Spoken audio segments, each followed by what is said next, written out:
Welcome back to Financial Times with Ted. So, quick question for you.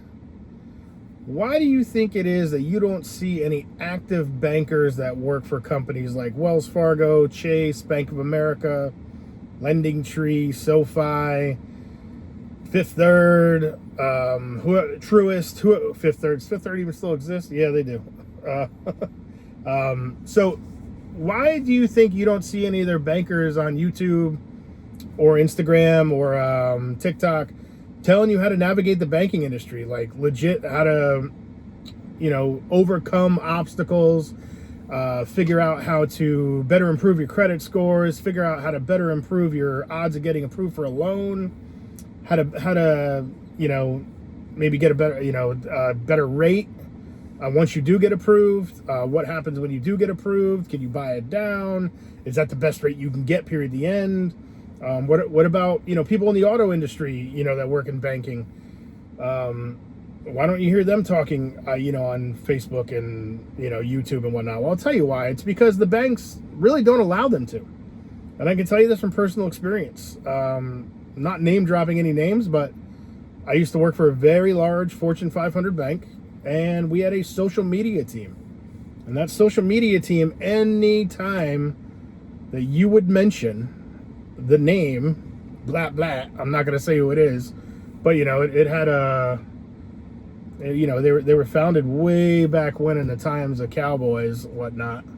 And there's a lot of documentaries on them.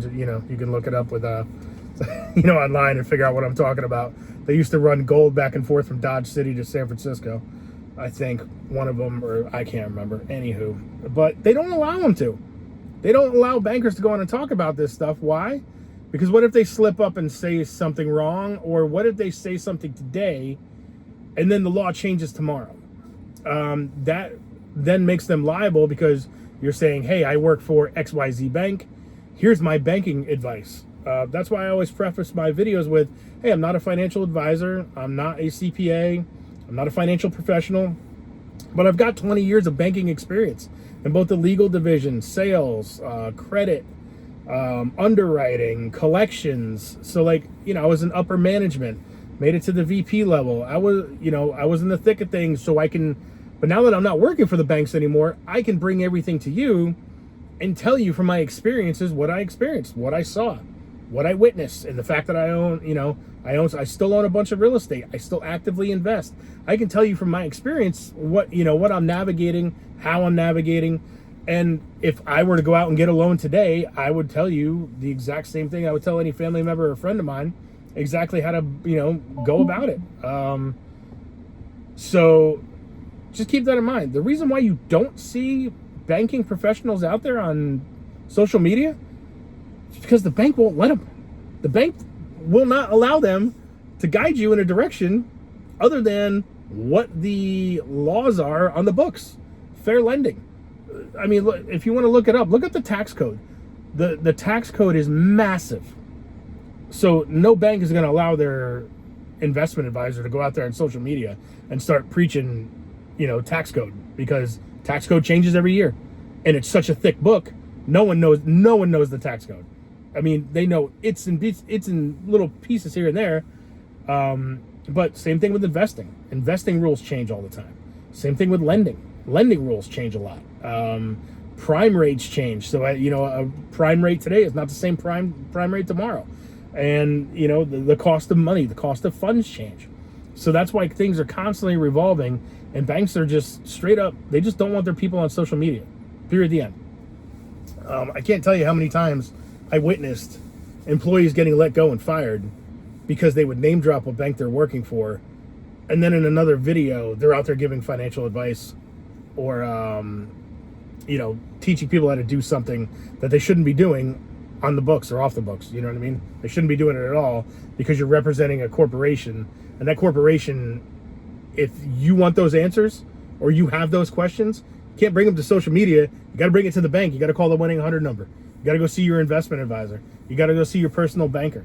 So that's the importance of sitting here and listening to myself, someone who has been through it for the last 20 years. I will bring you all my experience, and I will help you guide you and navigate around things and tell you things that straight up some bankers can't, they can't tell you. It's on you, the consumer, to figure it out and do your research. So that's the big thing. A lot of, you cannot sway a consumer one way or another to apply for a certain credit product. You have to lay them all out on the table and allow the consumer to best choose what they think is right for them. That's what fair lending states.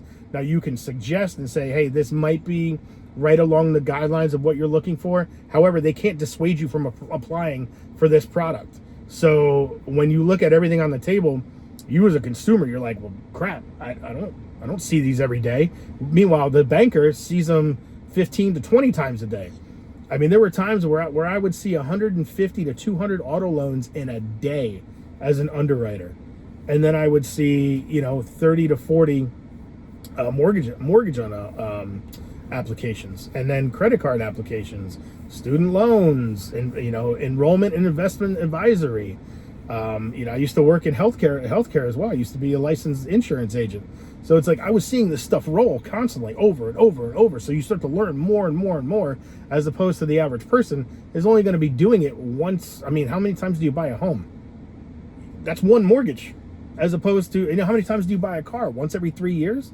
So you're seeing an auto loan process once every 36 months, as to where I'm seeing it 200 times in an 8-hour period. So there's a difference between being in the trenches in terms of what I've done and what I can bring to you versus what someone is currently doing at a bank and what they can bring to you. Because let's face it, they can't bring you anything but what is already published in the publications of the actual bank itself. So that's why you don't see a lot of these people, or why you don't see anyone really on social media that are actively working for banks. Or if you do and they're giving advice, it's because they've been given permission. So keep that in mind. There's a strong possibility if you're witnessing someone on social media give advice and they're saying, oh, XYZ bank, we do this, and it's because they're getting paid for it, period, the end. So they're trying to guide you in a certain direction, because there's no advisor can out there, or can give you financial advice on social media as a blanket statement. So just keep that in mind. Shoot me a like and a follow. Hopefully I can help you along your way. We're just getting started with this thing. I'm trying to do at least 3 to 4 videos a week in different topics. Comment below if there's something that you want to see, something that you want better explained. And if I experienced it, I will, by all means, I will dig through it and dissect it little bit by little bit for you. Or if I've never experienced it before, I still know a ton of people in the banking industry, in the auto industry, in the mortgage industry. I can get you the answer. And I can talk to them and get you a rough outline and figure out exactly what you need to do next to move forward. And then that way you can be better educated, So that's my goal for you. So appreciate you coming to the show. See you at Financial Times in the car line. Have a good one.